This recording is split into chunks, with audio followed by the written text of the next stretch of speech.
Listener discretion is advised. Oh! You are listening to Wine and Crime, the podcast where three friends chug wine, chat true crime, and unleash their worst Minnesotan accents. You know it. Oh, yeah. Oh, yeah. Oh, yeah. So, I'm Kenyon. I'm Lucy and impressed. Thank you. I'm Amanda. And yeah, all right. And yeah, you remembered your name. Yeah. For our Patreon fans who subscribe, you can watch this episode as a video on our Patreon, except my video feed will not be present because we're having some camera difficulties. And also, I didn't want to put on makeup. You really sold them on that Patreon Yep. support, Yep. right? But Lucy and Amanda are there, and normally I'm there. I put makeup on today. Yeah, you look Me real too. cute. Thank you. So do you. Everybody looks cute except for me. It's fine. It's not true. You look cute behind the blank screen. The photo of myself from 8 years ago. Yeah. Exactly. Your Skype Isn't that profile from picture Bortney's looks super wedding, cute. too? Yeah, photo of me is Oh, from yeah. Blortney's wedding, which I'm pretty sure was in 2012. That was a while back. I think 2015, but I see where your head's at. And been it was wrong a long time. before. It was an eternity ago. Yeah, Yeah. we were different people. Yeah. Anyway. No, it was okay. 2012 because my dad was alive. 2012? Yeah. They've been Yeah. married for 9 fucking years. They've been Yeah. married a long time. Keep up. All right. So, speaking of Jesus. classmates and friends, Oh. we have a very special fan pick this week brought to you by Lasenda Lutz. or Ooh. Lutz. Lutentag. Let's see you. I don't know how to say your name. Good Lucinda, luck. I sent you your wine glass today. Ooh, nice. Thank you for your support. So, Lucinda has selected the topic of killer classmates, Yeah. which a rough one. is really dark. Yeah. And also, can I just say right now, we've Mm-hmm. always said we will never cover anything like school shootings. And I 'cause There's didn't. not I didn't- anything fucking funny about that. But this is like kind of, it's not that. There's also FYI. nothing fucking funny about any of the stuff we're covering today either. Well, Right. no, but like school shootings are just There's certain very things fucking. we've drawn some lines on. That's one of them. So there will It's not one of our be. oh no-nos, as Tom Haverford of Parks and Recreation would say. oh no! Oh no. It's one of my oh no-nos. So we're not doing that. Still doing some dark and sad shit.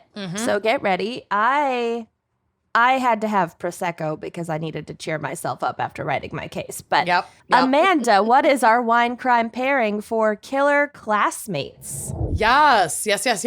Our fan picker recommended the Felony Red from Wide River Winery, Uh-huh. which is based in Iowa.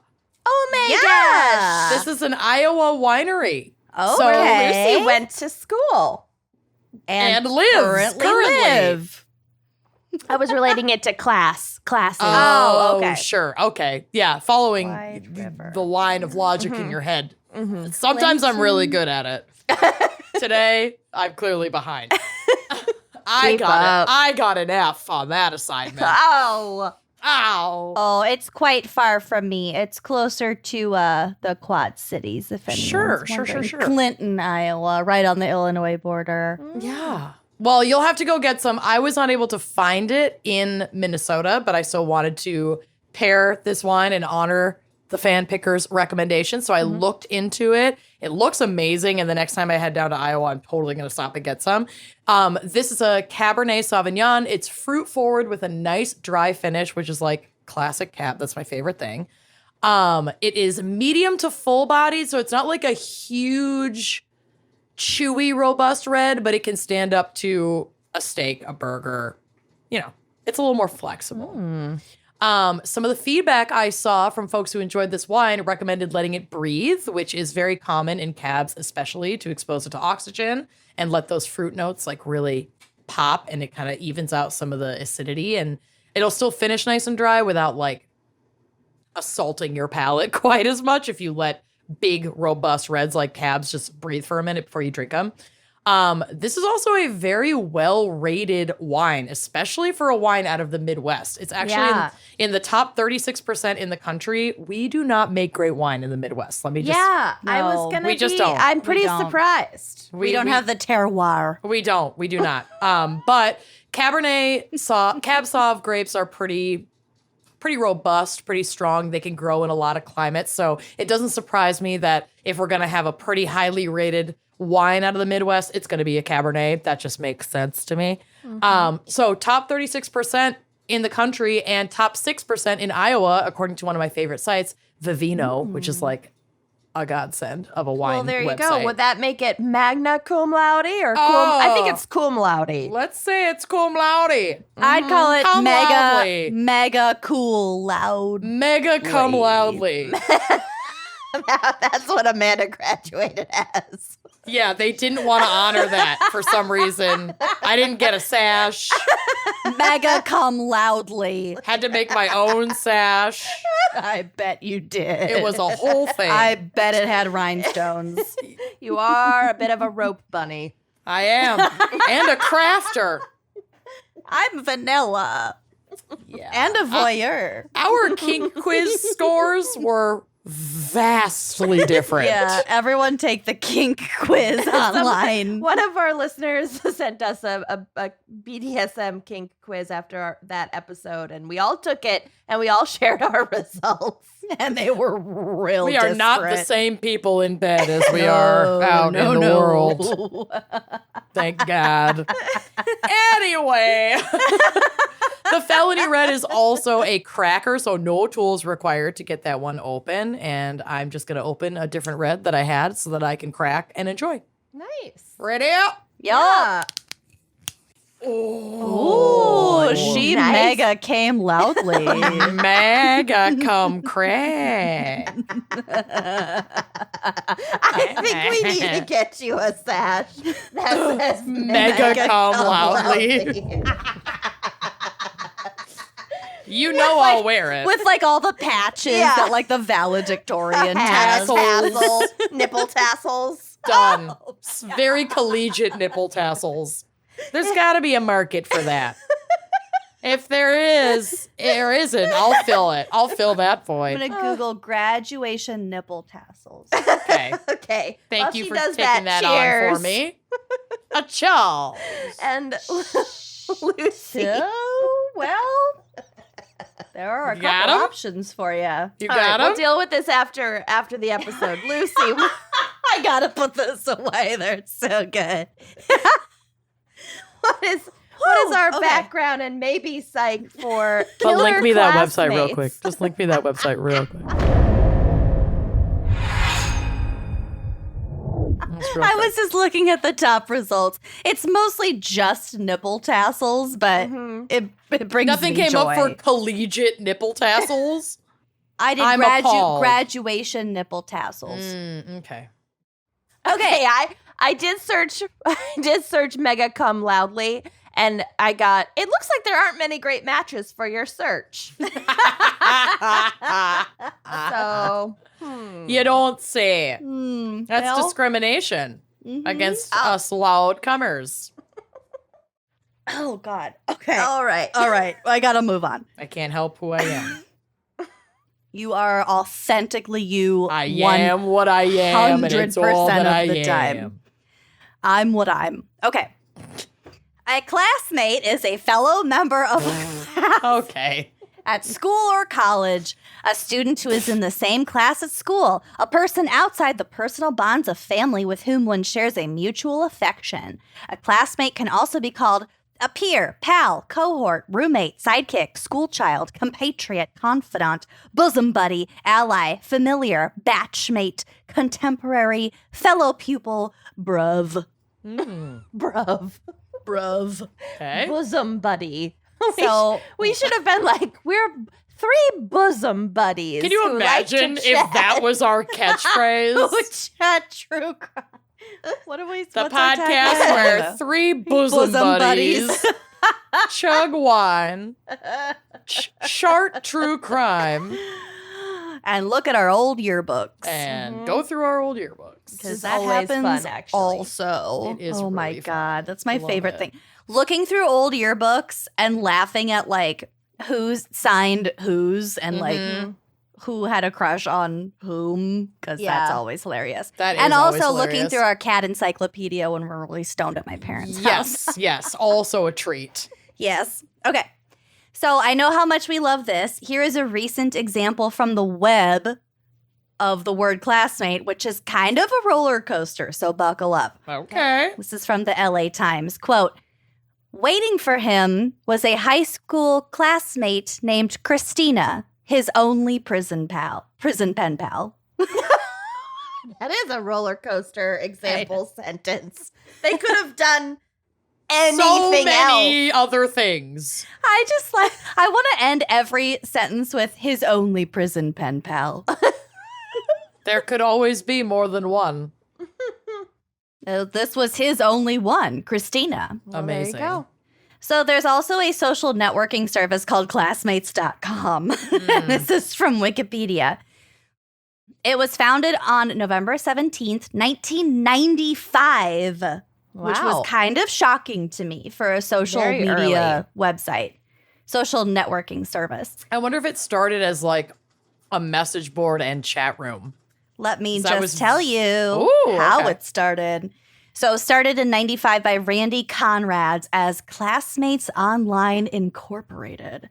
It originally sought to help users find class members and colleagues from kindergarten, primary school, high school, college, workplaces, and the U.S. military. So I'm guessing it was sort of, I'm guessing it mostly benefited at the time, like people trying to organize class reunions. This is like Because- early Facebook. Yeah. Because it was 1995, so it was like Turns early. out Mark early, Zuckerberg invented nothing. Fuck Zuck. Fuck Zuck. But yeah, it was like because how else would you even fucking go about that Sure. pre-internet? Yeah. I don't know how I would do anything anymore.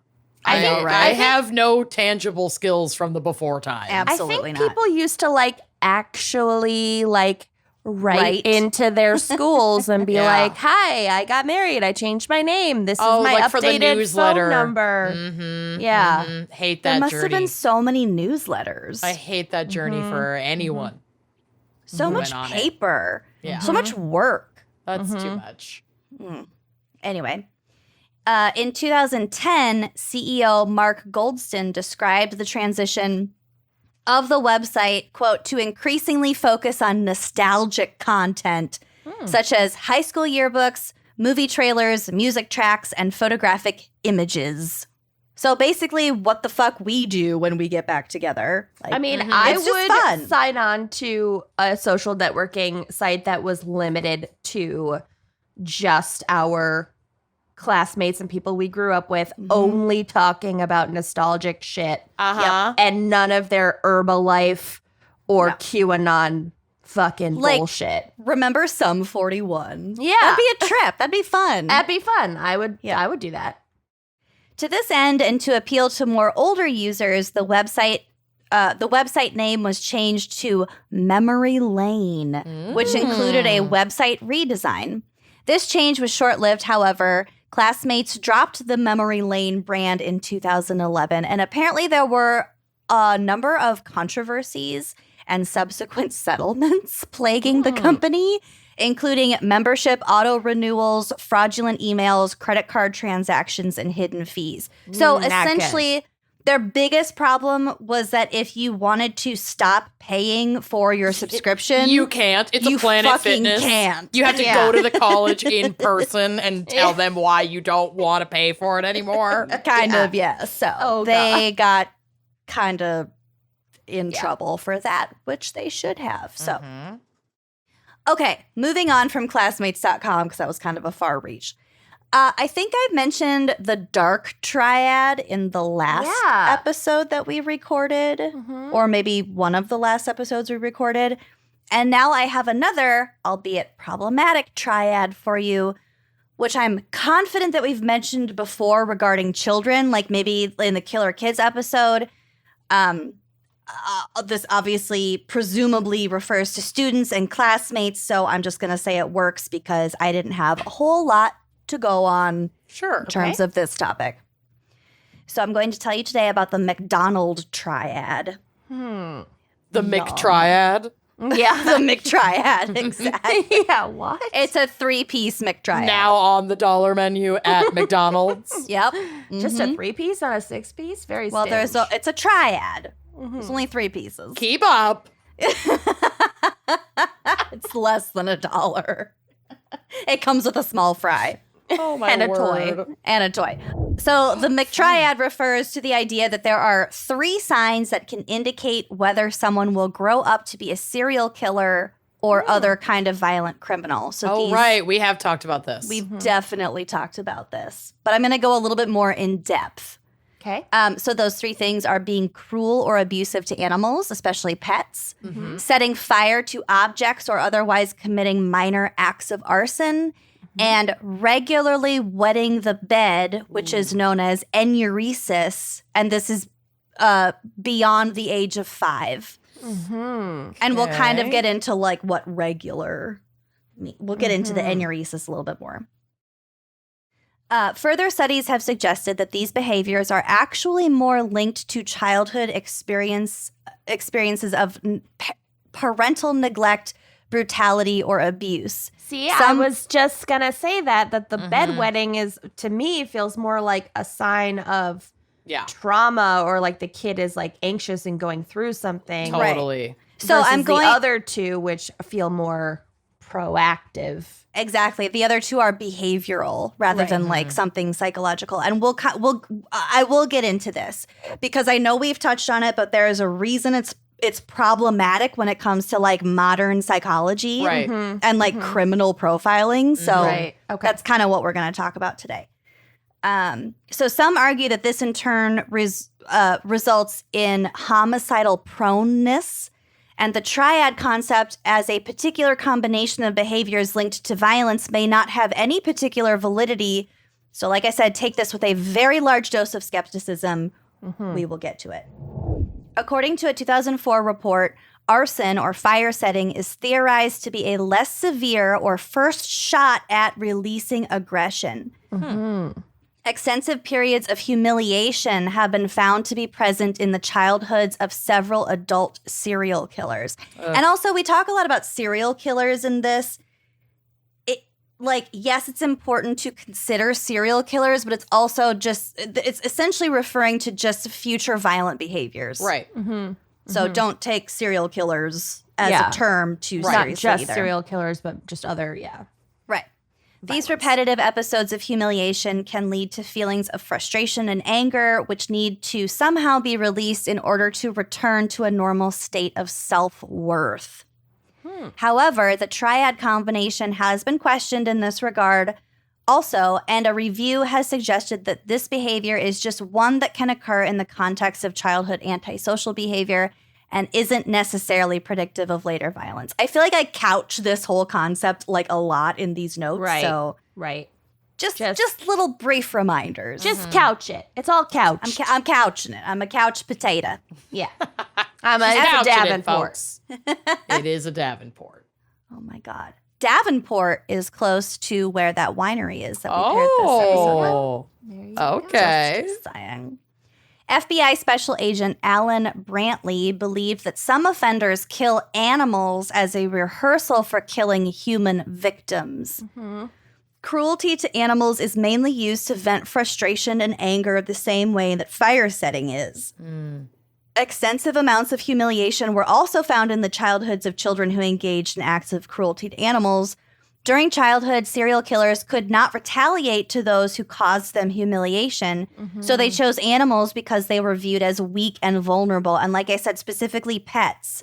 So your own pet would be obedient and would listen to you as you, let's say, just drew a sharp knife right across their throat right here. Oh my God. Why are you holding? Listeners. Just let them bleed out. Lucy, she is holding her cat Ray, who is like the love of her life, as she's saying this. It's very odd. I'm and detached. That much is clear. Ray is the biggest floof of all. That cat time. is fucking enormous. That would not be like putting away a pet. That would be like putting away a full-grown man. I wouldn't be able to dispose of the body. No, and it'd No. be so much blood. It's Yeah. not worth it. No, as a big boy. Yeah. He's a big man. Boy. He's a big man. He's a big man, my biggest man and my best boy. Okay. Okay. Future victim selection is already in the process at a young age. So Oh, we'll get to it. presumably a serial killer will also seek out someone who's weak and obedient and can't retaliate. God. Okay. Yeah, isn't that fucking sick? Ugh. Studies have found that those who engaged in childhood acts of cruelty to animals used the same method of killing on their human victims as they did on their animal victims. That is Wow. fascinating. Yeah. So it really is a A rehearsal. practice, yeah. Whoa. Well, They're they know what building works. their MO, basically. Yeah. And they're Ugh. already interested in certain techniques, possibly They- way before. That's creepy. Yeah, they fucking figure out what works. Ugh. Okay, so back to the enuresis, the bedwetting. This must continue twice a week for at least 3 consecutive months to be considered like problematic, regular bedwetting. Where it Okay. is amounts to this condition. Yeah. Like, I think the last time I wet the bed, I was like 8 years old, and I can tell you exactly why. We had just moved into our new house, and there was an owl killing a baby rabbit right outside my window. Terrible. Oh, no. And we had terrible moved sounds. from the city to the suburbs, like to this new house. And this was like a noise that I was unfamiliar with Mhm. and also just extremely jarring. And I had to go to the bathroom so bad, but I did not want to get out of bed. So I kind of fell asleep and kind of wet my bed. Mhm. Got to. Gotta do what you gotta do. Anyway, maybe TMI, but But it hey, wasn't twice a that's- week for 3 that's not consecutive months. enuresis. No, it's That's I don't give a fuck Situational enuresis right now. fear piss. not. Owl-based fear piss, yes. Mhm. So, some authors continue to speculate that enuresis may be related to fire setting and animal cruelty in some way. One argument is that because persistent bedwetting beyond the age of 5 can be humiliating for a child, especially if they are belittled by a parent figure or other adult as a result, this could cause the child to use fire setting or cruelty to animals as an outlet for their frustrations. One researcher notes that enuresis is a, quote, unconscious, involuntary, and nonviolent act, and therefore linking it to violent crime is more problematic than doing so with animal cruelty or fire setting. So to Kenyon's point earlier, this is not a behavioral thing. This is Right. not Right. a violent thing. It's not something that people are in control of. Exactly. Yep. Right. So it's so interesting because you'd think, like, especially if someone is growing up in like an abusive or neglectful home, that bedwetting is going to cause like more frustration, more like aggression and tension, Potential in the home. abuse. Yeah. It does, yeah. Yeah, and like just make that cycle worse. Worse. So it's Well, such an interesting thing that it happens. We'll get to that also. Okay.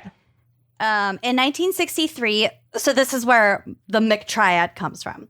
In 1963, forensic psychiatrist J.M. McDonald observed in a paper called The Threat to Kill that these behaviors often showed up in his most aggressive and sadistic patients. McDonald had compared 48 psychotic patients against 52 non-psychotic patients who had all threatened to kill someone. And just to note, the study was about those who had threatened a violent act, had not committed one. Okay. So that's the first issue with this study. Actually, the fourth issue with this study. Just over half of these patients were male, and they ranged in age from 11 to 83. Whoa. McDonald relied mostly on clinical observation to make his assessment, and he did not believe the study had predictive value. Another red flag. In any event, his research group was small and unrepresentative. Okay. Further issues with empirical research. Right. Nevertheless, some criminologists have applied the triad to various offender populations, and including and especially serial killers. Like I mentioned before, serial killers are mentioned a lot in studies that reference the McTriad, but that's not that logical, I think, when you think of it from like a really high up, like top down perspective. More studies need to be done in different ways, it sounds like. Yeah. With bigger sample groups, with more diverse sample groups, like this is just it's just not a representative study that should be taken super seriously. Although some violent offenders do have excessive fire setting, animal cruelty, or bedwetting past the age of 5 in their backgrounds. I'm sorry, I have cat hair in my throat. Well, it's because you threatened to murder your cat. I just demonstrated. Seems like you have consequences in your throat. It doesn't taste like it. Okay. Other behaviors such as callous disregard occur more regularly. Cool. Great. So all of this is to say that these characteristics can be indicative of a stressed child with maybe poor coping skills or perhaps a developmental disorder. But to be clear, one more time, the McTriad should not be taken seriously in a clinical or diagnostic sense. So in other words, and this is from the National Library of Medicine, quote, the empirical research on the McTriad does not fully substantiate its premise. Rather, it would appear that the triad or its individual constituents is better used as an indicator of dysfunctional home environments or poor coping skills in children. And it's those environments that can create that can create violence. Exactly. Don't necessarily do, but definitely can. So that said, if a child is lighting fires or hurting animals just because they might not grow up to be a serial killer, something bad's probably happening in their house. Definitely get help some them. help. Yeah. So red flags. Let's take these as red flags. Let's not take them as like some sort of evidence to assume that they're going to become a serial killer. Absolutely. That makes perfect sense. But yeah, they are problematic behaviors, specifically the behavioral ones. And there's also like a lot of like secrecy and shame involved in all of these, both like the behavioral and the psychological. Like all of these are things that happen, I'm assuming, in secret or while the child is alone. You know, it's like shaded and like hidden. And that fosters... That kind of fosters those psychological, you know, after effects. Right. And then it can be like a self-fulfilling thing where it's like they're in a home where they're being told that they're bad. Right. They get upset. They wet the bed. They're told that they're bad again. They're doing bad things. Oh, I'm a bad person. I do bad things. What other bad things can I do and explore? Right. Yep. Shit. So that's my segment. Doesn't have a whole lot to do with classmates, but I wasn't Love it. given much. So it's a hard. I'm spitting gold out of shit right now. But also, since we have talked about this before, and since as a true crime podcast, I feel like we're going to reference the McTriad. We have, and we will continue to do so. So I did want to just share about the fact that it is actually problematic. Yeah. And shouldn't be taken too seriously. Thinking back on like who our classmates were, I don't think I knew anybody that hurt animals. I don't think or so. really set fires. As far as we knew. You wouldn't really know about that. It's not like you could be like, oh, that we graduated in a class of like 600. Yeah. Right. You wouldn't be like, oh, that guy over there killed his dog or, you know, well, necessarily. you'd think that there would be rumors that there, you know. As far as we know, Right. we didn't have anyone in our class like that. Right. Oh, actually, no, we did know somebody that set fire to the library of the high school. Well, yeah, we know a little baby Oh arsonist. my God, I forgot about that. Oh, I also have an anecdote. I totally forgot about this. So somebody close to me, I'm not going to say who, but I'll tell you guys afterwards. Obviously. When this person was in middle school, one of their classmates got kicked out of school because that person's locker mate discovered a hit list Ooh, that's scary. with a list of names of their classmates, and it was titled at the top hit list. Yikes. Don't Did like they mean that. hit clips? It was definitely like I'm The planning toy? on bringing a weapon to school and knocking out these specific people. Jeez. Oh, that's so Fuck. scary. In our school? Mm-mm. Oh, I'll okay. tell you later. It was not our school. Okay, well. Are we ready for my case? It is very sad. Ugh. Drink up. I can't. Everyone. Wait! Thank you to our fan picker who sent this case. Oh, bless. classic Lucinda. I had heard about it, but I hadn't done a deep dive into it before. So it'll probably sound familiar to you guys. Adrienne Lee Reynolds was born in Arizona in 1988 and spent most of her childhood living with her mother in the small city of Kilgore, Texas, Oh. before moving to East Moline. Is that how you say it? East Moline, Illinois, when she was 16 to live with her father and stepmother. Adrienne planned to join the Marines when she turned 18. To save money, she began working at the fast food restaurant Checkers, which I have never eaten at. I don't know. Have you guys? No, never even heard of it. I think I've heard of it, but I've never eaten at one. I think they definitely have them around here, but I have not eaten there. And so rather than enrolling in a new high school when she arrived in Illinois, she decided to begin taking GED prep courses at the outreach center of a local community college because she just wanted to work, get her fucking GED and join the Marines. Like she didn't want to deal with all the high school bullshit drama, which is kind of smart. yes, but sadly ironic in this case. So it was here that she met and quickly became friends with two classmates, a fellow 16-year-old Sarah Kolb and 17-year-old Corey Gregory. Never trust a Corey. Never trust a Corey. Don't trust this Corey. So Sarah and Corey had previously dated but had since broken up and now referred to each other as best friends, but there was definitely still some vibes there. At between 16 them. and 17. You can't break up and stay friends at 16 and 17. And you can't always avoid the vibes at 16 No. and 17 either. Yeah. That's tough. Mm-hmm. Yeah. The hormones. Yeah. So Adrienne is a new girl in town.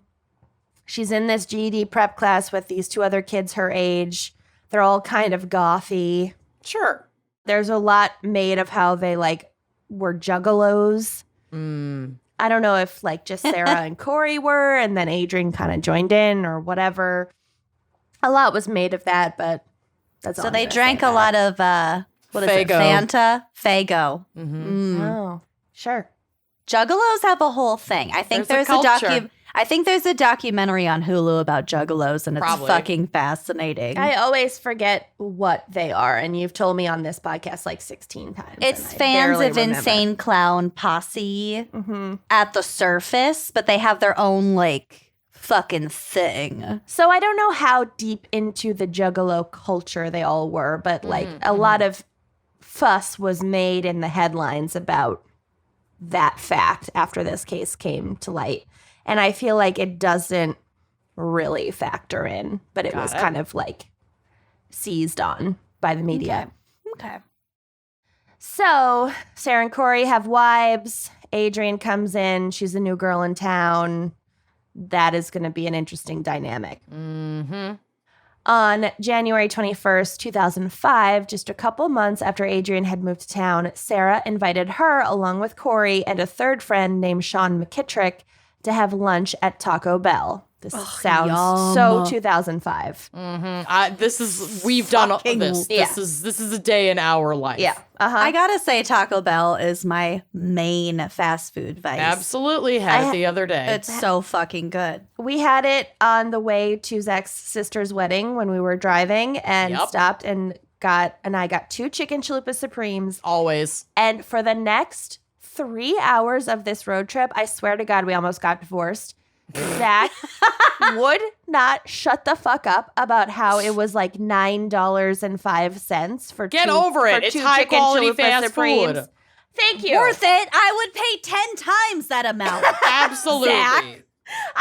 He was like, they're just tacos. Why is a taco $4.50? And I was They are like, not okay, it's not. The shell tacos. is very different. Also, It's it's a supreme. lifestyle. It comes with sour cream. Do not ever disparage a chicken chalupa supreme in my presence. I will crush you. Go off. Get I'll out. go off. Yeah, well, he would not I'm shut divorcing the fuck your up. And I husband. was like, this from the man who pays $5 for a coffee at Starbucks. Mm-hmm. No. No. No. No. N- Yeah. No. I know. You know what? Forward me your divorce attorney Done. number, contact, referrals. I've We got all know one. Lucy On has speed one. dial. Okay. Oh, Jim, here we go. I got a great guy for you. He does all my divorces. And if he doesn't work out, I have a backup for you. So Sarah picks the others up in her car and drives them to the high-end fast food chain. High-end fast food. But before they'd even gotten out of the car in the Taco Bell parking lot, Sarah and Adrian begin fighting. There are varying reports about the cause of the fight. Some sources say that Adrian had recently asked out Corey, which had angered Sarah because it was her ex and slash bestie slash she's definitely not over it. And they're 16, so Right. of course They're that happened. children. Yeah, right. Other sources say that Sarah was dating Sean McKittrick at this point and was angry because she believed Adrian had been flirting with him. So there's some sort of love triangle, jealousy, two guys, two girls. A love McTriad, if you will. Mhm. Oh, Sarah, you can't have them all. I'm sorry. You can't just have can't. them all. Or you can have both the boys, but then you can't also hang out with Adrian. And don't worry, Sure. it gets more complicated. Okay. Cool. So either way, Sean McKittrick attempted to break up the fight and calm Sarah down because she seemed to be more the aggressor. But she resisted and told him that if he didn't like what was happening, he should leave, which is Okay. what he did. Sean Okay. was like, okay, bye. I'm save Yeah. the drama for your mama, as they say. Uh-huh. Sorry, I don't know who burping. they are, but they say it. So with Sean gone, Corey and Sarah then physically attacked Adrian. And this is because Corey seemingly would kind of do whatever Sarah said. Again, the vibes. So I told you it gets really dark. It's about to get real dark and real sudden in a fucking Taco Bell parking lot. Nothing In bad the ever parking happens lot? in a Taco Bell parking lot. Well, Except littering and this. Ugh. yeah. Also, is this not the second case in recent memory that you've covered that is basically the same thing? Also, straight up, I'm gonna slow down drinking so I can drive to Taco Bell after we're done recording. No, it's on drinking and- DoorDash. It's Oh, Yeah, on do DoorDash. Postmates or whatever. No, I'm just yeah. gonna text Bill. Yes, honey. He's at a work happy hour. Don't slow down. Yeah. You're right. I'm You gonna text. won't be You have hungry for bill your pass. chalupa. I'm gonna Free text bill, him. free bill delivery. If I promise Taco sex Bill. tonight, Oh, Bill. can you get me Taco Bell? Taco Bill. I literally just offered sex for Taco Bell. Yes, you're a sex worker now. If I promise sex tonight, can you get me Taco Bell? If Is this Amanda marriage? promises you sex tonight, can he get me Taco Bell? Ditto. Could he be up all night driving at the promise of one time of I sex? will pimp out Amanda for Taco Bell. He comes back at like 9 a.m. tomorrow. He's like, Taco Bell. can we have sex now? If he's at Like, work, no, I have to work. if he's at a work happy hour where I think he is, there is a Taco Bell down the block. This is barely an inconvenience. It's I've asked also for on s- DoorDash, I'm saying. It's more expensive. It's not worth it. Get your Dash Pass, baby. All right, so back. If quarantine has taught me anything, it's that the DoorDash door pass is fucking worth every penny. I pay for all of that shit now. Okay, I hope you got your laughs in because it's about to get really, Jesus. really sad Okay. and dark, and All there's no I'm hope. ready. Okay, There's no hope. No hope. so Sean leaves because he does not want to deal with this physical altercation between Sarah and Adrian. Right. Then Neither when do he's I. gone, no, I know, me either.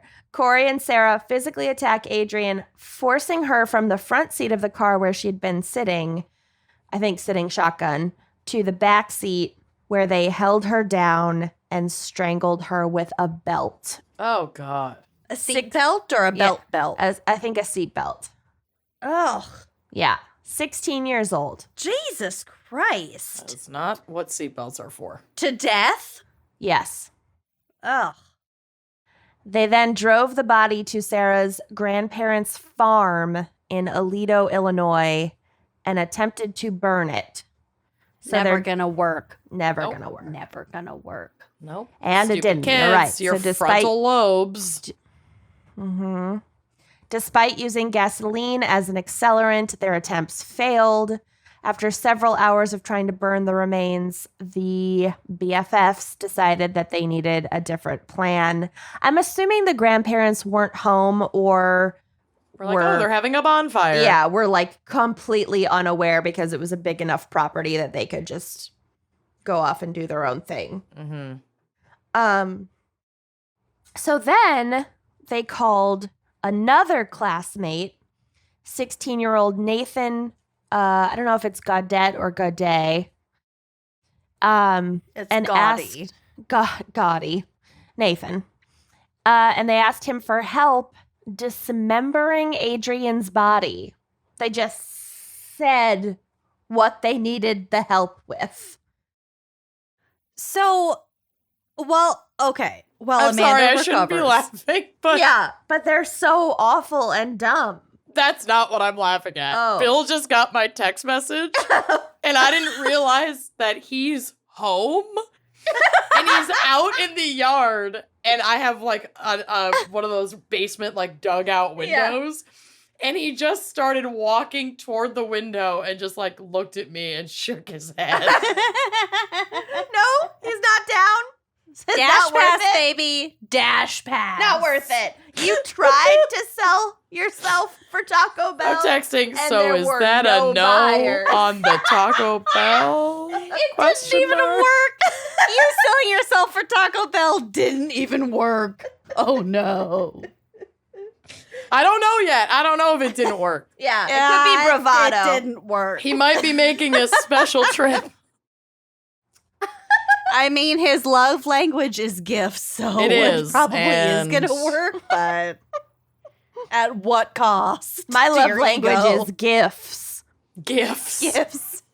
Means. Anyway, continue. Okay, back to- Sorry. All right. Actually, though, back to this. Back to this So- horrific murder of a child by fellow children. So she's partially burned Right. with gasoline as an accelerant, and Right. then they decide to dismember her and also just casually text. Well, because they're probably text. realizing, Call. like, oh Call. shit, Oh, call. she's not, this isn't gonna work. Mm-hmm. Fucking duh. Yeah. Listen to a true crime podcast. Right. Ever, at any Mhm. point. This was 2005, though, so they literally did not exist. They did. There were podcasts in 2005. Kind of. Well, there were VPNs and there was the internet. I'm They just weren't saying. good, but they did exist. But so, okay, so to paint the picture, she's largely burned.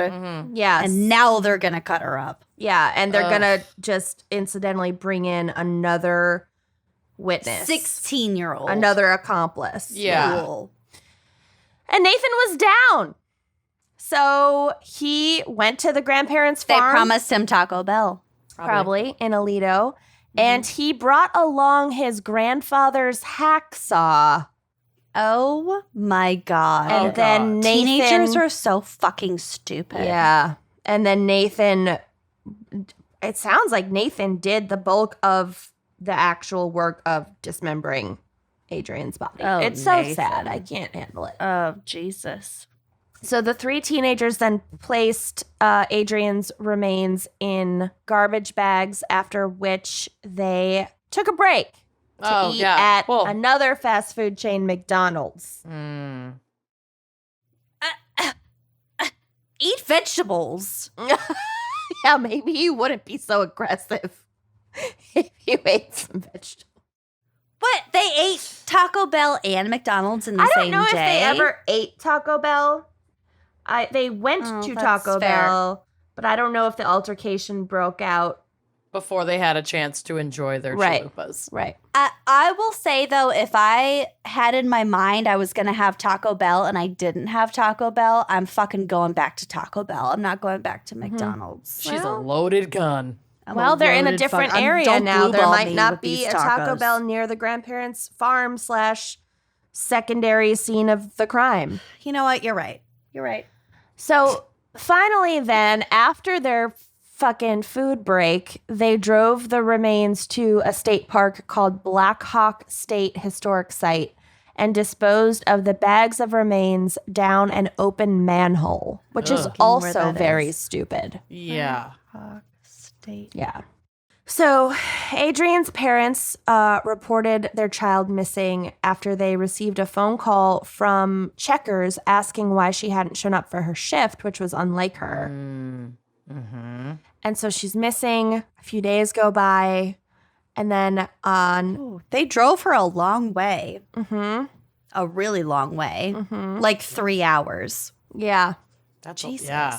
And so then that means Nathan drove 3 hours to meet up with them. Jeez. Yeah. So a few days later, on January 26th, 2005, Corey Gregory broke down and told his parents what had happened. Can you imagine having a 17-year-old kid and they're like, their friend goes missing? Tell you something. And as a parent, you're like trying to make sure your kid feels okay and feels safe because their friend is missing, and how scary is that? And then they come to you and they're like, I have to tell you something. I killed her. I can't. I dropped her remains down a manhole. Open manhole. Her charred remains, because, you know, tried that first. Yeah. Didn't work out. So, back to the remains. He removed her head and her arms. Was the rest just a slender piece that they just put down the manhole? I don't have any more details than that, except that she was dismembered. But I don't know more detail than that. Jesus fucking Christ, that's gross. So Corey's parents immediately bring him to the police station, thank God, where he confessed to his involvement in the murder and then led police to Adrian's remains. So confirming at least a large part of his story and confession. Sure. Corey and Sarah were both arrested and charged with first-degree murder and concealment of a homicide. Sarah pleaded not guilty at her trial, which began in October of 2005 and lasted 2 weeks. She took the stand in her own defense. Never She's a 16. good idea. Yeah. Don't ever do Who that. let her do that? I don't know. I think if you request from your lawyer that you really want to do it, you're hiring your lawyer. Yeah, you can do I don't it. think your lawyer can like tell Keep you, you from no doing it, if I you guess. insist. They can advise you no, but you're paying them. If you want to do it, you'll do it. I Right. guess. Oh, God. Otherwise, no fucking lawyer would let their person do that. Yeah, no, that's true. So she took the stand in her own defense and described her relationship with Adrian and her version of the events leading up to and following the murder. In Sarah's version, she had been, quote, very attracted to Adrian when she first met her during a smoke break after their GED class. You're 16. Yeah, you're 16. You're attracted to everyone. And right? also, why are you taking smoke breaks? Yeah, You're don't attracted smoke to either. a chalupa. Yeah. Yeah. And that too. Sarah said that she had considered trying to date her, but wanted to take things slow after having a bad breakup with another girl in the past. Okay. According to Sarah, still, their relationship soon soured, though, and Adrian began harassing her with constant phone calls and notes at school. I don't think that there's any evidence to suggest that that is true. I think that they spoke on the phone a lot and probably passed notes because they're 16. Friends. Yeah. Yeah. Sarah claimed that on that day in the Taco Bell parking lot, Corey had acted alone in pulling Adrian into the back seat and strangling her. And she recounted for the jury how she had been, quote, terrified of him and followed his instructions after the murder for fear that he would kill her as well. So, and was her allegation that this was out of jealousy over Sarah? Sarah is saying Corey just attacked Adrian. With what motive? I don't think she gave a motive. Oh, okay. And that it was all his idea and she just went along with it. But then they went to her grandparents' farm. Yeah. So she must have volunteered that at least. Yeah. Obviously something's not quite right in this story. Gotta say, I don't believe Sarah. Yeah. Prosecution, though, rebutted this version of events by introducing as evidence a school journal in which Sarah had written that she was going to kill Adrian, and she had made this entry on the same day that the murder took place. So obviously... Oh, your journals. Wow, she literally put it in her planner. Yeah. We will get to the Kill journals. Adrian.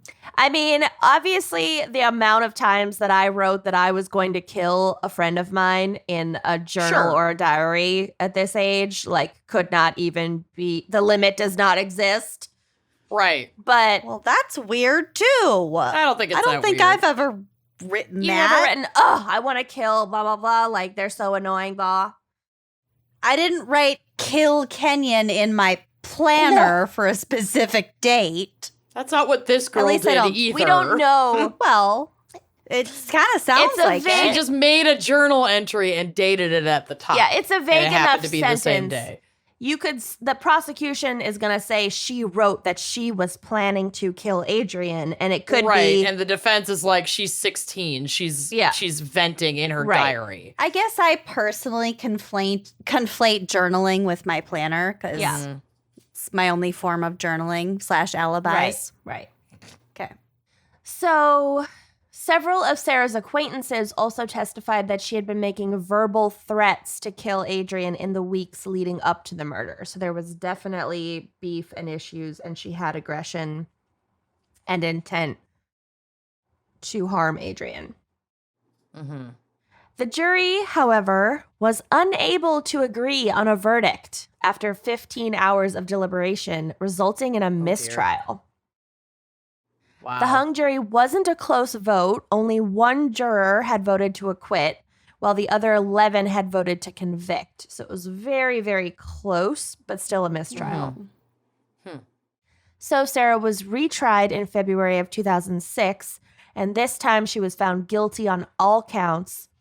And she then read a very contradictory letter aloud at her sentencing hearing, in which she didn't directly admit to the murder, but seemed to express regret that she had been involved. And then also indicate that she felt no empathy for Adrian as the murder was taking place. Cool. Why would you say that? But I'm innocent. Why? I just don't understand why you'd even fucking say that. Right. Just keep it to yourself. I mean, I guess I said that I felt indifferent to Ray's death, but only in theory. And not Oh my not God. true. Anyway. Oh, he's my baby. So anyway, Ugh. the letter read in part, quote, I felt no feeling as she died. There's no excuse why I couldn't turn off my not feeling to feel. Okay. Well, that was a terribly constructed sentence. Yeah, once again, where is her lawyer? And also, where is her school system? Well, yeah. So she also stated in the letter that she couldn't stop thinking about a song lyric that went, quote, I would change the past if I had one wish. Like, okay. Let's see who sings. I like girls that wear Abercrombie and Fitch. Fish.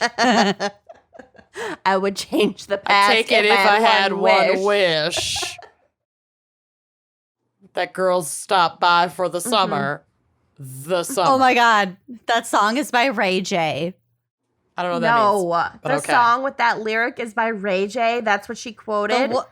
The one who made the sex tape with Kim Kardashian. In her defense letter to the at the sentencing. Oh my God. Oh, she dear. quoted a. Oh, wait. Maybe not. That's just what pops up on the. All right. Let's just go with that because it's funnier. All right. Also, during the sentencing hearing, 6 ongoing friends of Sarah took the stand as positive character witnesses for her, testifying that she was a loving and supportive friend to them. Okay, well, just because she didn't kill you Right. doesn't mean she didn't kill someone else. One of these friends told the courtroom that Sarah had saved her life by being there for her at a time when she had been suicidal. Which, okay. Yeah. The thing is, we contain multitudes. Right, exactly. Right. Especially at 16. You can be both a yeah. good person and a horrific monster at 16. Or, it's not even about being a good person. You can do good things You can just and be a still good be capable friend. of really bad shit. Right. Yeah. Right. One of Sarah's teachers from the outreach center also testified saying, quote, she was one of my favorite students, and I think anyone in the building would say the same. And look, that, I mean, it's interesting testimony, but that again doesn't change anything. I have a friend who taught fucking Johar Tsarnaev, one of the Boston bombers, and he was a seemingly I forgot good about kid, that. and then he fucking killed a lot of people. So Yeah. No. You're looking at one facet of somebody's life, and there are a billion. right, and some matter more than others. So finally, Adrian's stepmother, Joanne, took the stand to read a lengthy and emotional victim impact statement arguing for Sarah to receive the harshest possible sentence. The letter read in part, quote, "This is the hardest letter I have ever had to write. Starting from the beginning when we realized Adrian was missing, Tony and I were frantic. We started making phone calls to everyone we could think of. When I finally got a hold of Sarah, she was cool as ice. Sarah told the story how she left Adrian at McDonald's after an argument, which she even fucked that up. Sarah apparently fucked that up, saying we were at McDonald's. Taco Bell. Right. Sarah was very sincere. After 5 days of hell, we learned Adrian was dead. That's the worst news a parent can receive. We had to hear from the media that Adrian's body had been dismembered. I cannot begin to tell you the visions I have in my head." It's horrific. Following an appeal to the judge not to go easy on Sarah, the letter concluded, quote, "Adrian was a normal 16-year-old girl who liked boys. Adrian came here from Texas to start her life over. Like most families, we had problems, but together we were going through counseling.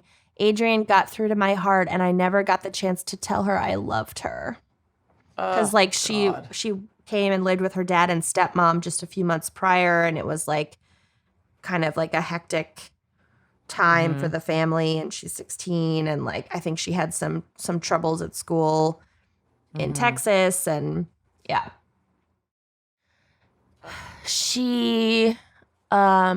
Adrian had dreams. She wanted to be on American Idol. She loved to sing. Adrian wanted to be a designer and did detail paintings on cars. We were planning a graduation party for her. She was working very hard to get her GED. Adrian had dreams of being a Marine.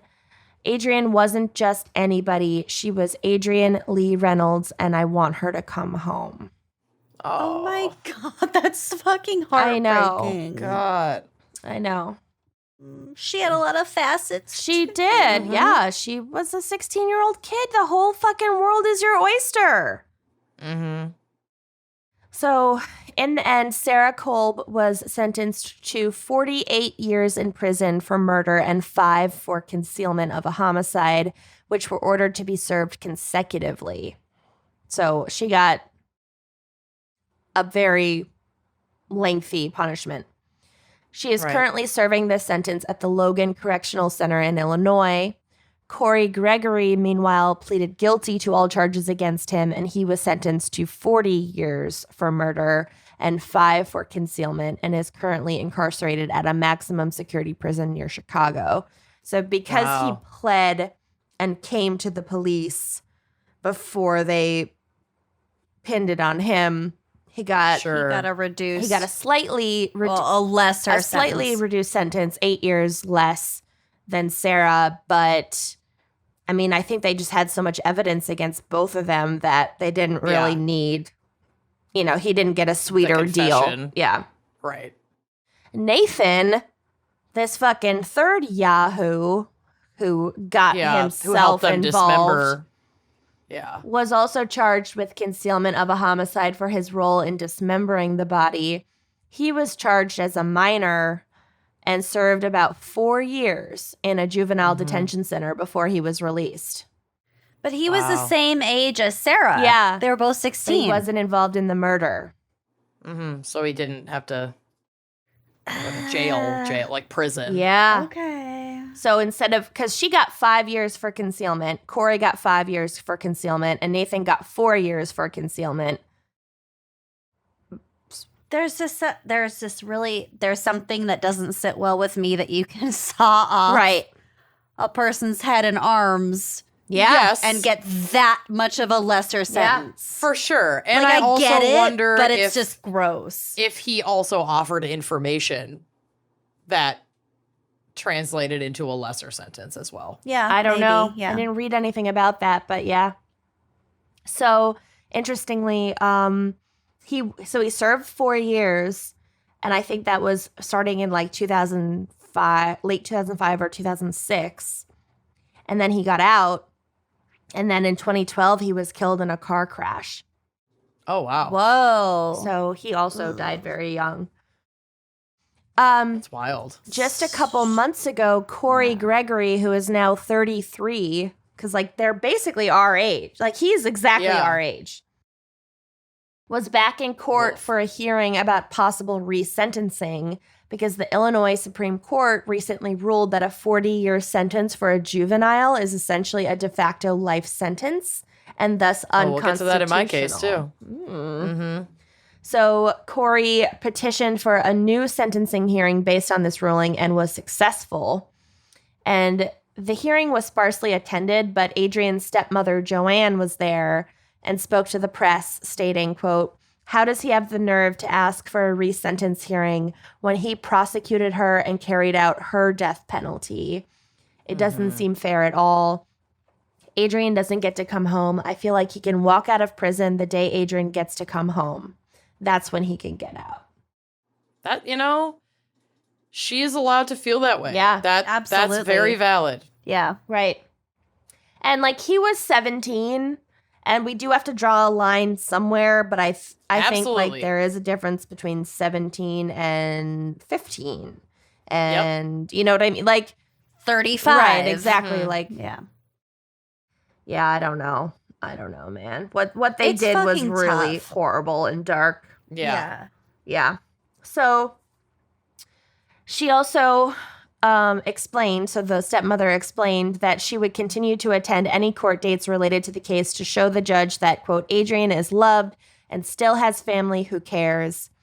And Sarah Kolb also tried to appeal her sentencing under the same law because they were both sentenced in Illinois and she was even younger than Corey. But interestingly, her request for resentencing was denied. I'm actually kind of surprised that his was granted because I talk about this in my case. In 2012, the Supreme Court did change the ruling on, but it was specifically on like life or, like you said, basically life sentences without parole. So if she was sentenced with a possibility of parole, then she probably wouldn't have that overturned. If he was sentenced without a possibility of parole, then it makes sense that he got the new trial because Yeah. that would be unconstitutional under the new ruling of the Supreme Court as of 2012. And I feel like if you give people the possibility of parole and like regular parole hearings and then their parole just gets denied because like maybe say in their fucking sentencing hearing That they have no remorse. Yeah, that they have no remorse and felt nothing, that maybe like they shouldn't be let out, but But that should still be assessed, especially when you go to prison that young. Right? Well, maybe that's a lesson that you shouldn't fucking take the stand in your own defense and make any fucking statements. Never fucking take the stand in your own defense. God It's damn. never good. Yeah, I can't. My God. I can't don't. think of a single instance where it's helped. Mm-hmm. Yeah, I can, but very rarely. I was watching some documentary about juvenile non-violent offenders could take the they were going through their own trials, and someone was charged with, I don't know, something, and they pled not guilty and then took the stand, and they were like, if I was guilty, I would not be taking this risk. You have to hear me.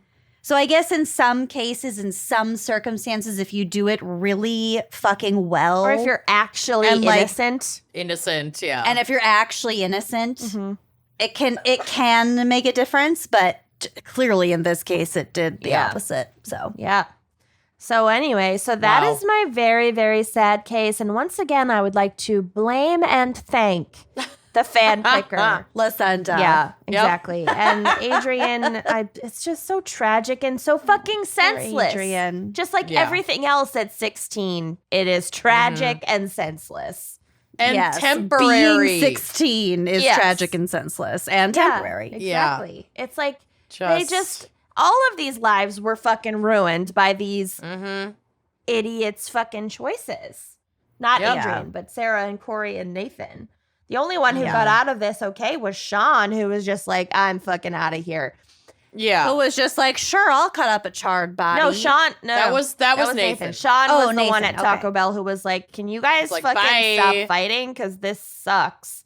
And they were like, Oh, "You yeah. can leave," and he was like, "Okay, I'll leave." Great. I will. Yeah. Bye. Yeah. So just for The our only one with a frontal lobe in that entire group.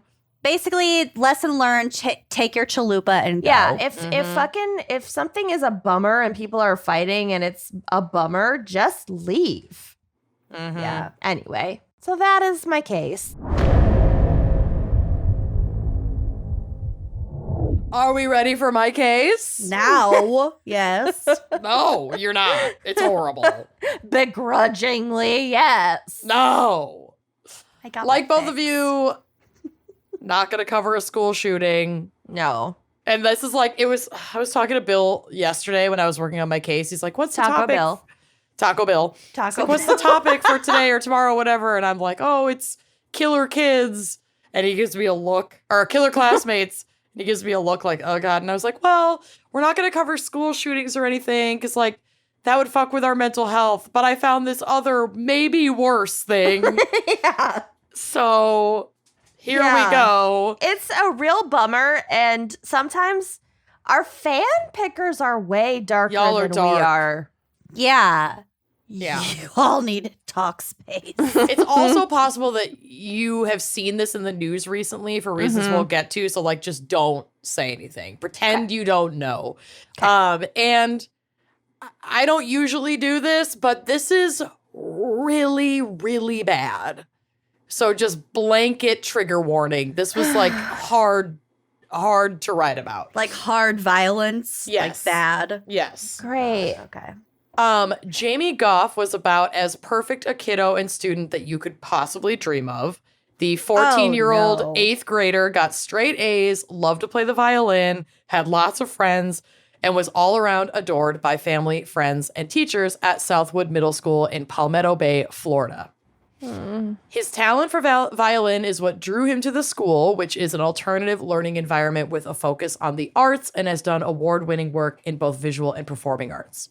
Of the many people he befriended at Southwood, his classmates Michael Hernandez and Andre Martin had become two of his best friends. They would start each morning meeting in the parking lot to walk into school together and wait together for pickup after school. One morning, on February 3rd, 2004, the boys met in the parking lot as usual. Andre noticed that Michael was acting a bit odd that day, dressed like all in black. He had a hat on, which, again, he just found like his demeanor and his outfit were odd. And it's Florida, so. Yes, exactly. He had like a jacket, a hat, like decked out. On their way into school, they were getting ready to go to class when Michael asked the boys to follow him to the bathroom so he could show them something. Oh, God, I do know this case. Oh, my God. I know. Andre hesitated, and then the bell rang, and he decided to head to class instead of going into the bathroom. But Jamie followed Michael to the bathroom. Michael led him into the accessible stall and locked the stall door behind them. He asked Jamie to turn around, and when he did, he covered Jamie's mouth with one hand and began stabbing Jamie with the other. Michael stabbed Jamie 40 times before completing the murder by slitting Jamie's throat in the bathroom stall. Oh, my God. And they're 40. fucking friends. They're 14 years old. 40 times. 40. Jesus. I mean, like, not to be like overly visual, but that takes like a very long time. Yeah, it's not. It's not a slow. It's like unfathomably violent, is what it is. Jesus fucking Christ. Michael tucked the knife into his backpack, left the stall closed behind him, and went to wash up in the sink. Another classmate walked in and saw Jamie in the stall, like just slumped in the stall, surrounded in a puddle of his own blood. Yeah. Terrified, the student asked Michael if he'd seen this, and Michael replied, "Yes, we should tell somebody." Like in this creepy voice. Oh, no. I didn't know that part. Oh, my God. And then walked out of the bathroom and went to class as if nothing had ever happened. He didn't tell anyone, obviously. But attended class? Yeah, went to class. He didn't tell anyone, but the classmate did, and staff contacted police and called for paramedics. But tragically, Jamie had passed away from blood loss before paramedics had even arrived. Yeah, there was like no hope of... He slit his throat. Yeah, like there it was no not way they could have saved him even if they had found him sooner. Yeah. That stall must have been like actually covered in fucking blood. Had to have been. Yeah. Thank God there were no like crime scene photos or anything to go with my research because I would have lost my fucking mind. So the student who reported Jamie's condition, there's a fly in here, also reported Michael, who was pulled out of class with blood still on his hands and clothing. He went to class? Yes. So I said he left the bathroom. I know, but like with his, oh God. Yes. Yeah. He was taken into custody and immediately confessed to murdering Jamie. The murder is disturbing all on its own, but Michael's confession revealed a dark fascination with serial killers and a long planned out dream to become America's next top serial killer. Not like that. No, because, he's 14. He's really bad at it. He's terrible at it. Jesus Christ. He had been diligently keeping a journal the week leading up to the event with his strategy, the clothing he'd wear, and all of his victims planned out. So this is from medium.com. Quote, he said he dressed in a jacket, hat, and gloves to conceal physical evidence and then led Goff into the bathroom under the assumption that the hat would prevent him from leaving hair at the scene and the jacket to prevent blood from getting on his clothing underneath. Now, So it's such a classic 14-year-old mentality of like, Yeah. I know certain things. I'm smart. But then at the same time, just making such fucking obvious, unforced errors. amateur mistakes. Yeah. Yeah. Yes. Yeah. I mean, if there was ever a perfect picture of your frontal lobe is not developed, this whole fucking episode is it. Right. So the gloves were worn to avoid leaving fingerprints, end quote. After stabbing Jamie in the body and throat, he made sure his friend was dead by stabbing him in the face and scalp. Oh my So God. he was stabbed well over 40 times when you think about, at that point, it was likely post-mortem because he'd already cut his throat. Oh my Also, fucking face God. and scalp isn't going to finish the job. No, but Jesus Christ. it's just, again, It's horrific. yeah. He admitted in his confession that his friend Andre was also on his list, and had Andre not declined to enter the restroom, he would have killed him as well. Oh, God bless you, Andre. So I had heard, and cut me off if you're going to talk about this later, but I heard I just listened to this episode. They covered it on Generation Y, which is another podcast that we love. Love Justin and Aaron. They're so great. And I heard that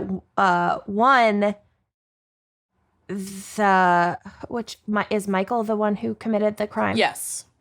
I heard that Michael had attempted to lure these two friends into the bathroom the day prior. He attempted to lure Andre the day prior, and Andre said no. Okay. And then he focused on Jamie the next day, but Andre was there. Right. And right. still And then was Andre like, left. I'm going to go to class. Right. It's still so fucking creepy that Andre had the wherewithal to be like, no, you're being fucking He trusted weird. his instincts. yeah. And, Trusted his gut. and that's not to say that Jamie did anything wrong. No, of course not. They're No, best I'm not friends. implying. I'm Yeah, not yeah. implying that you're saying that he is. I'm just making it very clear that, Right. like, But also, Right. if either of you at any point in middle school would have been like, "Hey, come to the bathroom with you me," would have I'm gone like, immediately. "Oh, But you know, gossip. I'd Yeah, be showing you I'm like there. I'd be showing you like the epic dump I took, not Yeah. stabbing Yeah. you in We the. would be Yeah, I gossiping. mean- yeah. Oh, yeah. It's so just fucking yeah. gross. It's So I absolutely heard gross. that, and then I also heard that when Michael left the scene of the crime and went to class, he was like covered in blood, Mhm. and the teacher didn't know what had just happened, of course. So the teacher was like, "What happened?" And he like didn't say, I or didn't he, see like, that, but made something else up, and then the teacher was like, "Let's go get you cleaned up," and like cleaned up some of the blood that was on this child in their class. Oh God. Because of course they would, as a teacher. Yes. You know, they're I mean- 14-year-old boys. They're probably covered in blood half the fucking time. Yeah. But in At the end of the retrospect, day- it's so fucking gross. Yeah. at the end of the day, that didn't affect the outcome of this case at all because Michael immediately No, confessed. of course not. No. And that teacher never could have known that they were Right. basically cleaning Of evidence. course. I didn't. Yeah, I didn't of read that course not. detail, but I don't doubt that it happened because I know he went back to class covered in blood. Granted, he was wearing gloves, so Yeah. his hands weren't like red, but his clothing and his pants, Right. he were drenched. He had blood on his face that he had been Right. trying to And the clean off. teacher. And especially if he like hit arteries and whatever, there was like Oh, spraying. spatter. Yeah, I'm sure. mean, like, I'm sure. Right. There's I no just- way there couldn't be. Yeah, I just thought that was interesting. And like I said, they talked about that on Gen Y. And Yeah. and there are apparently like some like rumors online that the teacher was like covering up for this kid. No. It's like, no. If a child comes into your classroom and you have heard no reason for there Right. to be any kind of alarm, Mhm. and the child comes into your classroom and has like some blood on them, you're gonna You be go like, to the what nurse. happened? Figure it out. Let's clean you up. you Yeah, help them. You're a teacher. Right. Like, you're a caretaker. Right. Of course. You're basically a babysitter still at that point when they're 14. Like they are such hot messes. Yeah. Yeah. Jesus it's a tough Christ. gig. All right. So Okay. again from Medium, quote, after his recorded confession, Hernandez was charged with first-degree murder and attempted first-degree murder. So I think they were trying to charge him for trying to lure Andre as well. He was evaluated by Dr. Vanessa Archer and Dr. John Shaw for competency, and both determined that he did not suffer from a mental illness that would have impacted his decision to commit the crime. However, Dr. Barry Rosenfeld, a psychologist for the defense, testified that Hernandez could be a paranoid schizophrenic. But without an official diagnosis, the court ultimately ruled him competent to stand trial. A second competency hearing was held in September of 2008, and Dr. Richardson found that Hernandez had an obsessive compulsive disorder, while Dr. Archer deemed him to be suffering from a dystemic disorder and chronic depression. Both That's so hard because, like, especially for schizophrenia, if a kid is 14, it's honestly like too early even to know. like diagnose. right. Yeah. It's hard to diagnose in adults, let alone in a 14-year-old child. It's like he Right. very well could have, but And like then you in have to give it 2008 some time to know. in 2008, he's already been in prison for 4 years. So, like, of course he's going to be depressed and Right. have mental health repercussions from that. Right. I'm depressed from listening to this case. Yeah, Right? absolutely. So both professionals maintained the opinion that despite these findings, he was still competent to stand trial. Therefore, the court ruled the same. So, like, this was a huge story in the news. So to try and find a more impartial jury, the trial was moved to a different county. And like we said, his defense team tried to build a case in legal insanity, but since he'd been deemed sane by doctors, they pushed really hard to work toward that lower standard in the judicial system of mental competency to stand trial. So I had kind of equated both of them to be really similar. So I just included this little blurb from the Nolo Legal Encyclopedia because this helped clear things up for me. So competency to stand trial is legally unrelated to the defendant's mental state at the time of the alleged crime. In other words, the issue of competency relates to the defendant's state of mind during criminal proceedings only, not during the commission of the crime. Yeah. That makes sense because it's like, you know, you have, in order to like even like submit a plea, Right. you have to like know what a trial is, know that Yeah. you are, you know, facing trial for this Precisely. particular act. Yeah. So it says, for example, suppose the defendant suffered from severe mental illness when he shot a victim. If that illness prevents him from understanding the subsequent criminal proceedings, he is incompetent and the proceedings must halt. Once he's received enough treatment to understand what's going on, he is then competent. And at that point, the case can carry on. So you can delay trial due to competency and provide mental health care. And if at the next assessment, whenever that may be, they are deemed competent, then the trial can continue. And I would So- assume that healthcare would involve some sort of, you know, restriction of Correct. It's typically going to movement be in and some freedom. sort of like a not a state Facility. hospital, but like some sort of facility for right. violent or potentially violent, but you know, mentally Yeah. Yeah. struggling patients. I'm not my So- words are not coming to me right, but you know what I'm trying to you say. are mentally I'm mentally right? struggling. So does this then delineate like a defense of insanity, Yes. which would occur during the actual crime? Correct. So yeah, and exactly. also mental competency to withstand trial. Right. So different things. because the insanity defense after his mental health assessment, Michael's mental health assessment, was already deemed not a thing because they couldn't get a solid diagnosis that would back that up, then the defense is like, okay, well, he's 14 Plan and he's B. clearly Yeah. Plan off, B. and competency to stand trial is allegedly, according to this law website that I found, easier to prove than an actual insanity defense because competency to stand trial doesn't necessarily need like a solid mental health diagnosis. Right. It just needs the That's- assessment to That's conclude. like the low hanging fruit Exactly. that a lot of lawyers go for. Exactly. But like we said earlier, all psychological assessments concluded he understood what he had done. He understood that he was going to trial. He knew what a trial was. He knew what the potential outcome would be. He knew what was going on. Okay. Right. God. Ugh.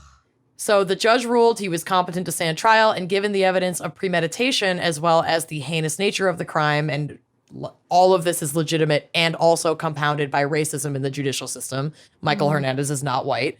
Michael was set to stand trial as an adult and faced a mandatory life sentence without the possibility of parole. So Michael's journals were the most damning evidence produced at trial. Like, even because the evidence, and he confessed. So, like, we knew that he did it. And there was almost an eyewitness. Correct. Yeah. But as we know, the evidence presented at trial and the defendant's case presented at trial also affects sentencing. And so this was like really what sealed the judge's deal on the ruling on this sentencing. sentence.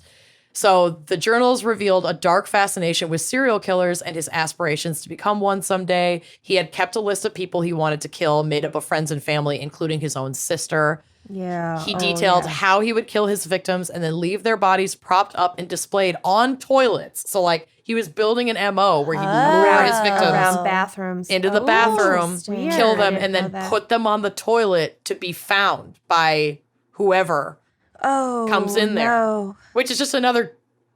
I mean, I get chills just thinking about it. That's a very creepy detail. He had a murder inventory kit written down, which included jacket, hat, gloves, tape, and a knife. Regarding the murder itself, he wrote, quote, "Be quick and make sure to get any blood off. Make sure they are dead. Make sure there is no one in the bathrooms. If so, kill them." I feel like even just the fact that he wrote this down almost proves that he was going through. I mean, it's clear he's something. going through something psychologically, and I mean, that is all killers are Of going course. through something psychologically. Of course, but like, you know what I'm saying? Like, he's 14. This is Yeah. something deeper. But that's Yeah. that's another failing of our justice system, I really believe, because it's like, well, we couldn't solidify a diagnosis in this 14-year-old sociopath. right. Life in prison without parole, I guess.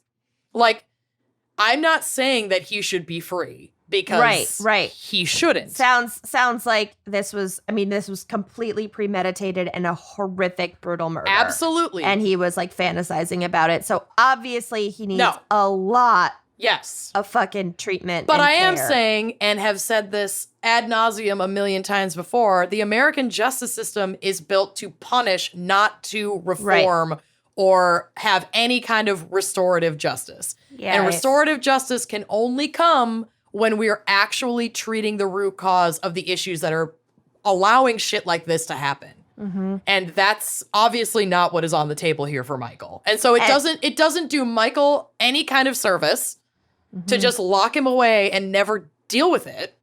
To me,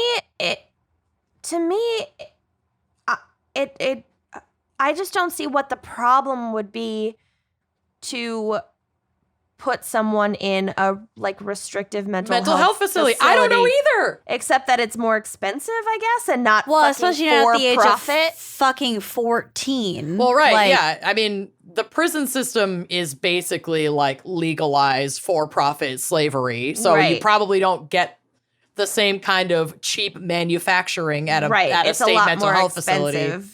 I Mhm. guess it would be the only quote unquote downside. But yeah, I just don't if I was like a victim's family or something, I just don't think that I Absolutely. would have any kind of problem as long as I knew like that person was not going to be able to commit any kind of other crime. You know what I mean? 100%. I follow agree the with money, you. honey. Yeah, seriously. Yeah. Seriously.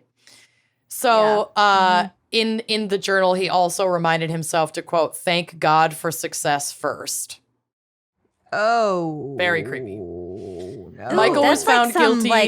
like hunting. Like, Oh, yeah. okay, you kill a deer, you have to thank the deer. Yeah, give You know what I thanks. mean? Mhm. This Oh, poor fuck. this child. I mean, It's- obviously, oh God, It's just it's so horrific. obvious that something is just Deeply Something's wrong. bad. Yeah. Something's rotten in Denmark. So Michael was found guilty and sentenced to the automatic sentence of life without parole that in Florida goes with Jesus. this crime. For a minor? For- They charged him and As an tried him adult? as an adult at 14 years old because of Okay, it's fucked up. it is fucked up. In What 2012, is the point of having? I know. I know. We say this every time. I know. It's bullshit. It's bullshit. It's bullshit. Like the justice system is not built to make Even any fucking kind 100 of humanitarian years sense. from now, or even 50 years from now, we're gonna look back on this and be like, they did what? I really hope They so. tried who as a what now? Yeah, The my US biggest fear, and I'll be dead before that happens, but that we won't look back on it and feel that way.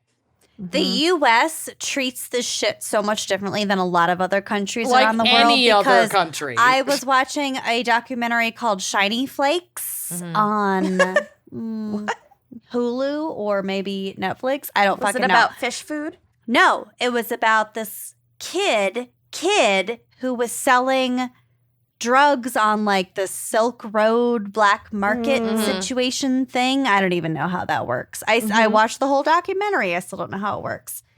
But he was like fucking, he was not legal. He was not an adult. And they gave him like 4 years plus like possibility of parole, something like that.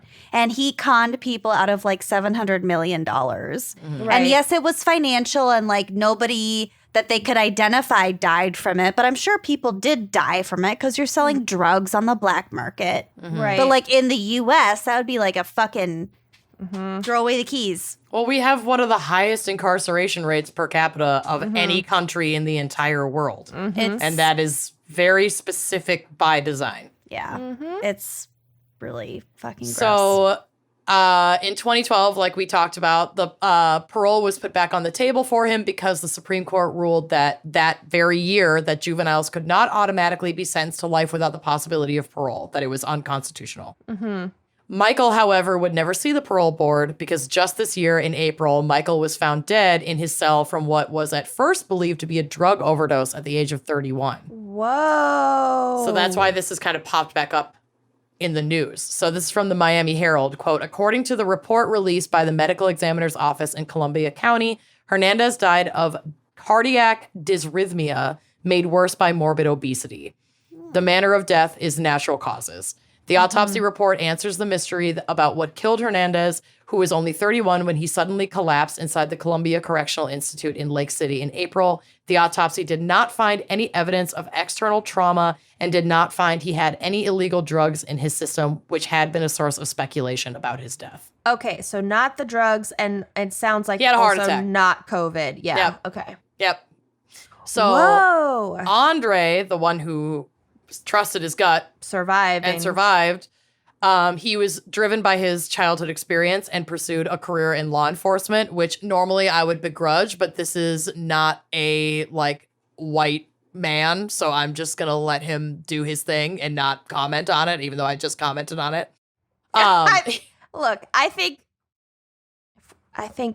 there's a lot that needs to change, and if there are some people who have experienced a lot of victimization and have been on the other side of things and want to join law enforcement and change it from within, then that's great. Yeah, I think the tree is absolutely rotten. The tree is rotten. Yeah. But Andre said in an interview, quote, it absolutely pushed me toward law enforcement, seeing how the detectives protected me and my identity and handled the case. So that was refreshing to hear, like, a black man who experienced this kind of trauma feeling like he was treated well and respected by law enforcement is a good thing.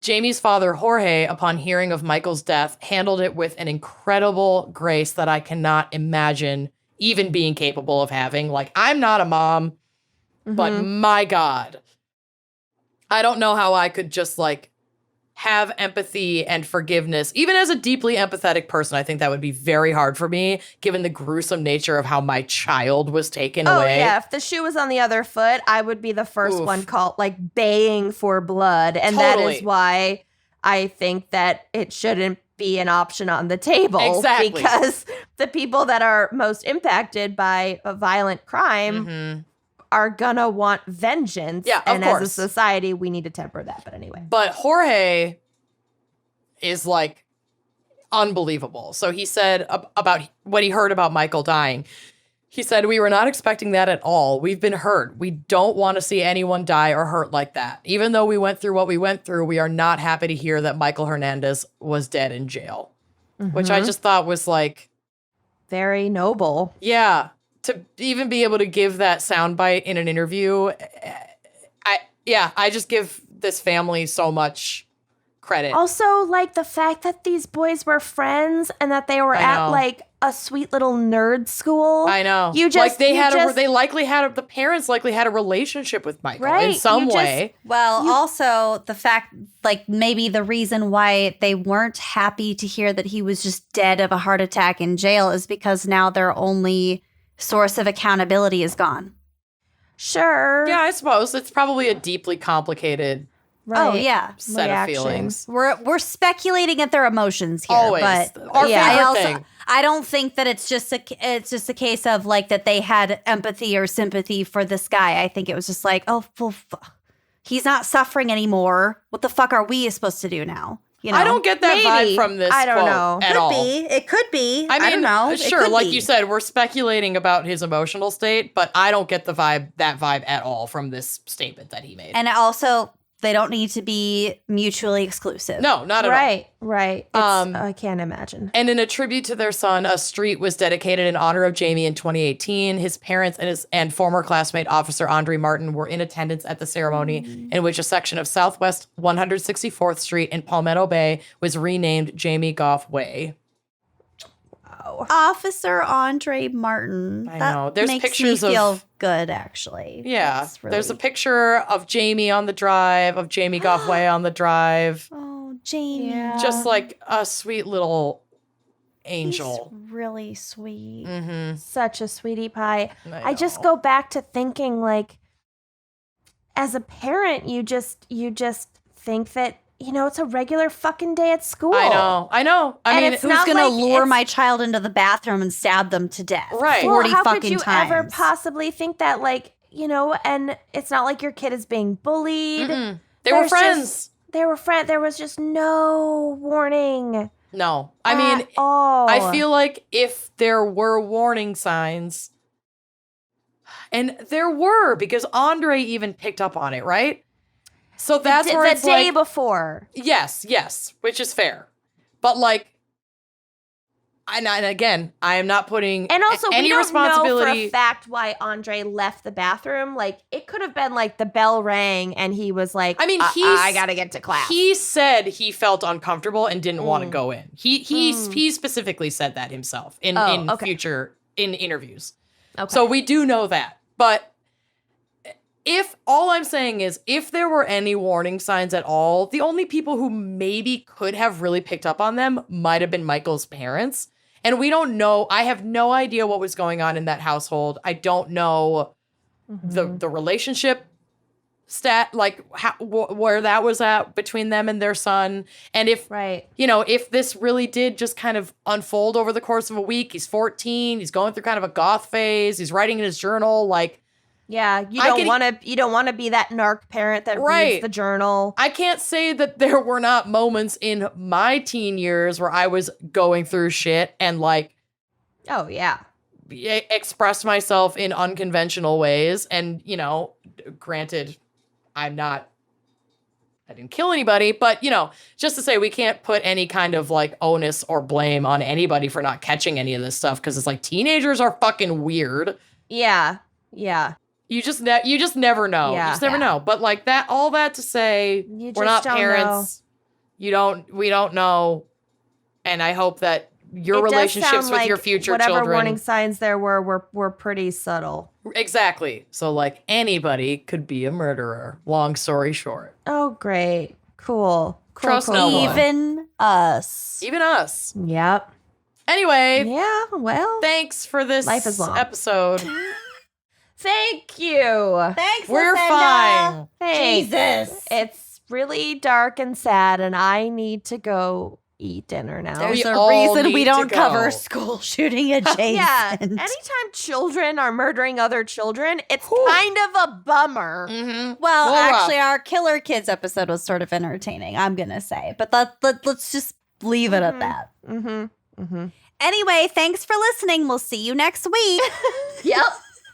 Bye-bye.